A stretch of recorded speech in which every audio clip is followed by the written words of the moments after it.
What if someone tried to build a supercar with a V16 engine, 4 retractable headlights, and Ferrari-level ambitions? In the late 1980s, a small company tried exactly that.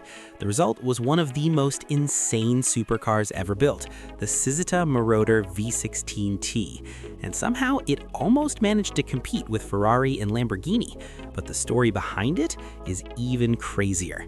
Hey car-loving family, this story is truly insane, and I'm sure you didn't know it. So smash that like button, subscribe to the channel so you don't miss any content, and let's get to this amazing video.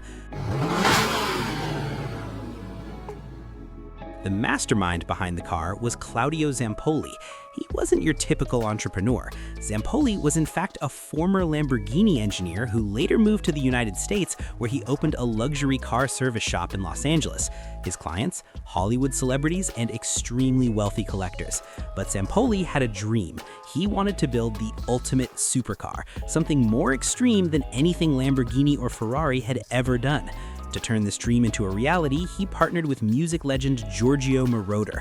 Yes, the same Giorgio Moroder who helped define electronic music in the 70s and 80s. I won't include any music here to avoid copyright infringement, but he has several famous hits. Together, they founded a new company, Cizeta-Moroder. From the beginning, the goal was simple: to create a car with 4 factory-installed JBL subwoofers. Just kidding, that wasn't it. To create a car that makes all other supercars look ordinary. For the project, Zampolli hired a young designer named Marcello Gandini. If that name sounds familiar, it should. Gandini was the designer behind legendary cars like the Lamborghini Countach and the Lamborghini Diablo. In fact, the initial design of the Diablo was almost identical to the Cizeta V16T, but Lamborghini changed the design after Chrysler bought the company. So Gandini reused many of those ideas for Zampoli's new project. The result?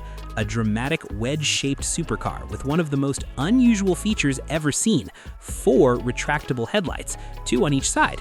It looked aggressive, futuristic, and completely insane. While I think it's cool, I also find it kind of weird. What do you think of this look? I'm a fan of pop-up headlights, but 4 seems like too much. But the real madness was under the hood. Instead of a V12 like most supercars of the time, the Cizeta used a 6.0-liter V16 engine.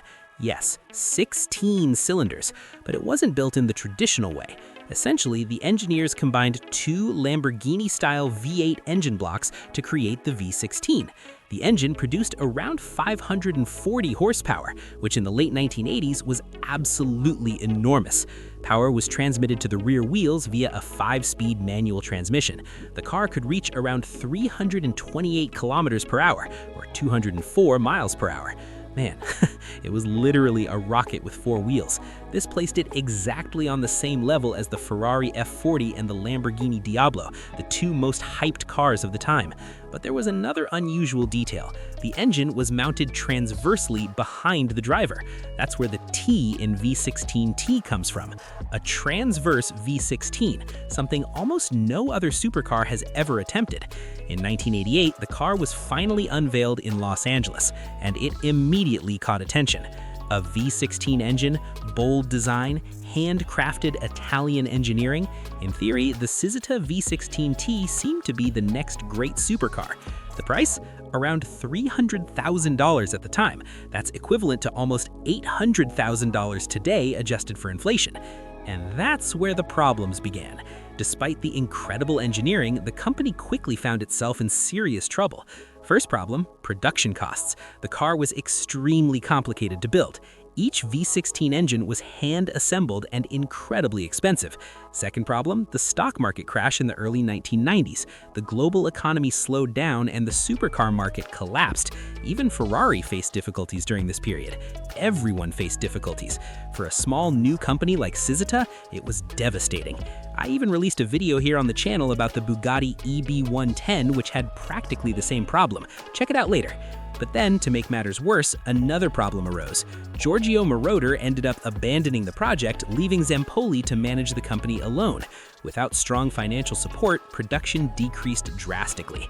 In total, about 9 cars were produced during the original production period. This makes the Cizeta V16T one of the rarest supercars ever built. But the story didn't end with Zampolli. Claudio continued to build custom cars for wealthy collectors. Even today, some additional V16Ts have been assembled over the years. Each one costs well over $1 million. The Cizeta V16T wasn't just another failed supercar. It was an attempt to build something more extreme than Ferrari and more insane than Lamborghini, a hand-built V16 monster created by a Lamborghini engineer and a music legend. And even though the company didn't survive, the V16T remains one of the incredible supercars ever created. So, did you know the story of the Four Eyes? If you liked it, you know what to do. Hit the like button and subscribe to the channel to give it a boost.